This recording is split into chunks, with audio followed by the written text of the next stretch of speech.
নমস্কার বন্ধুরা, ঐশীস কিচেনে সবাইকে জানাই স্বাগত। আজ আমি একটা নতুন রেসিপি নিয়ে চলে এসেছি। আজ আমি দেখাবো দই কাতলা রেসিপি।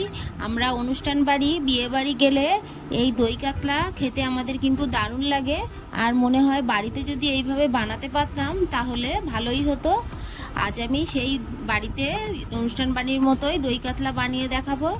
আপনারা দেখুন রেসিপিটা কেমন লাগে। আমার এই রেসিপিটা ভালো লাগলে আমার পাশে থাকবেন। প্রথমেই আমি একটা বাটি নিয়েছি, এর মধ্যে কিছুটা কাজু নিয়েছি, এরপর দিয়ে দেব পোস্ত, 2 টিস্পুন পোস্ত আমি দিয়ে দেব।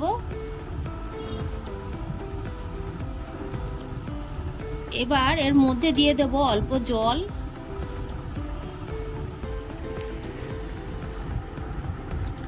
জলটা দিয়ে একটু নেড়েচেড়ে মিশিয়ে দেব। এর মধ্যে আরো একটু জল লাগবে, আমি আরো একটু জল দিলাম। এরপর দিয়ে দেব 1 টিস্পুন মৌরি। মৌরিটাকেও এই কাজু আর পোস্তর সঙ্গে মিশিয়ে আমি ভিজিয়ে রাখবো। এখানে দেখুন আমি নিয়েছি 2টো পেঁয়াজ, নিয়েছি কাঁচা লঙ্কা, রসুন আর আদা কুচি। এটাকে মিক্সিতে একটা পেস্ট করে নেব। আর এখানে দেখুন আমি নিয়েছি 6 পিস কাতলা মাছ। এবার এই মাছের ওপরে দিয়ে দিলাম হলুদ, দিয়ে দেব লবণ আর অল্প একটু দিয়ে দেব সাদা তেল, দিয়ে মাছটাকে মাখিয়ে 10 মিনিট আমি রেখে দেব।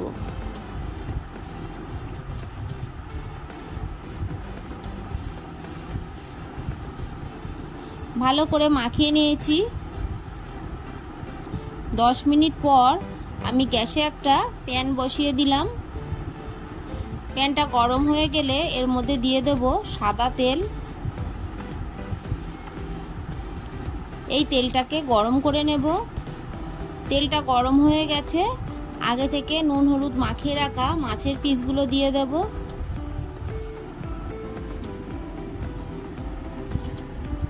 আমি নুন হলুদ মাখানোর সময় একটু তেল দিয়ে মাখালাম, তাহলে নুন হলুদটা মাছের গায়ে ভালোভাবে মাখিয়ে নেওয়া যায়, তার জন্যই আমি অল্প তেল দিয়ে মাখিয়ে নিলাম।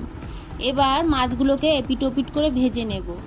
মাছগুলোকে কিন্তু আমি কড়া ভাজবো না। দই কাতলা করতে গেলে কখনোই মাছ কড়া ভাজতে নেই। মাছের গায়ে একটু কালার এসে গেলেই মাছগুলোকে আমি তুলে নেব।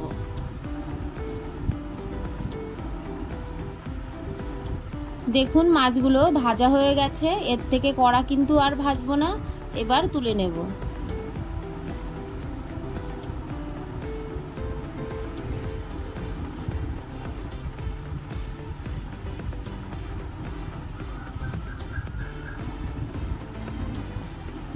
সব মাছগুলোকে আমি তুলে নিলাম। এই তেলের মধ্যে আমি গোটা গরম মশলা ফোড়ন দেবো। এখানে আছে এলাচ, দালচিনি, লবঙ্গ। ফোড়নটা একটু ভাজা হলে এরপর দিয়ে দেব শুকনো লঙ্কা আর দিয়ে দেব তেজপাতা। এই ফোড়নটাকে নেড়ে চেড়ে কয়েক সেকেন্ড একটু ভেজে নেব। ফোড়ন থেকে একটা সুন্দর গন্ধ বেরিয়েছে। এই সময় এর মধ্যে আমি দিয়ে দেব আমি যে আদা রসুন কাঁচা লঙ্কা আর দিয়েছি পেঁয়াজ, এই যে পেস্টটা আমি করেছিলাম সেই পেস্টটা দিয়ে দিলাম। আদা রসুন পেঁয়াজের কাঁচা গন্ধ না যাওয়া পর্যন্ত আমি বেশ কিছুক্ষণ নেড়ে নেব। বেশ কিছুক্ষণ নেড়ে নেওয়ার পর আমি এর মধ্যে 1/2 টিস্পুন জিরে গুঁড়ো আর 1/2 টিস্পুন ধনে গুঁড়ো দিয়েছি। এটা আমার স্কিপ হয়ে গেছে, আপনারা অবশ্যই দেবেন। তারপর আমি দিয়ে দিলাম কাজু, পোস্ত আর মৌরি বাটা।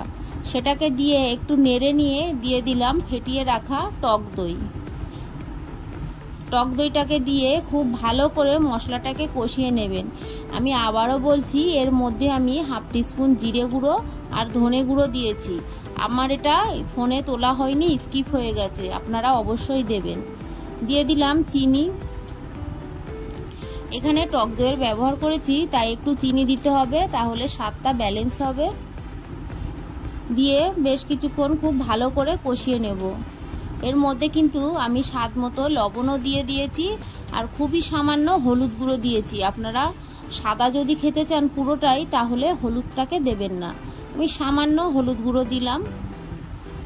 দিয়ে ভালো করে কষিয়ে নিয়ে জল ঢেলে দিয়েছি।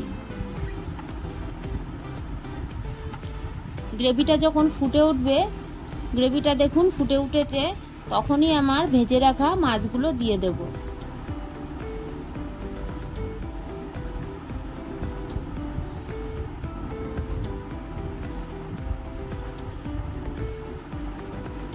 মাছগুলোকে দিয়ে বেশ কিছুক্ষণ ফুটিয়ে নেব। এই রান্নাটায় আমি কিন্তু কোনো লাল লঙ্কার গুঁড়ো ব্যবহার করি না, পুরো ঝালটাই কিন্তু কাঁচা লঙ্কার আর ফোড়নে যে শুকনো লঙ্কা দিয়েছি সেটার। এছাড়া এর মধ্যে কোনো ঝালের ব্যবহার করা হয়নি, কোনো গোলমরিচ গুঁড়ো বা লাল লঙ্কার গুঁড়ো বা কাশ্মীরি লঙ্কার গুঁড়ো কিছুই দেওয়া হয়নি। আমি একটু চেখে নিয়ে দেখলাম একটু লবণ লাগবে, তাই এর মধ্যে আরও একটু লবণ দিয়ে দিলাম। সবশেষে নামানোর আগে একটু কাঁচা লঙ্কা চেরা দিলাম। এটা দিয়ে কিন্তু ঝাল হবে না, এটা দিলে একটা কাঁচা লঙ্কার সুন্দর ফ্লেভার হবে, তার জন্য দিয়ে কিছুক্ষণ ফুটিয়ে নিয়েই নামিয়ে নেব। দেখুন আমি একটু গ্রেভি রেখে নামিয়ে দিলাম। এটা কিন্তু নামানোর পরে গ্রেভিটা টেনে নেবে।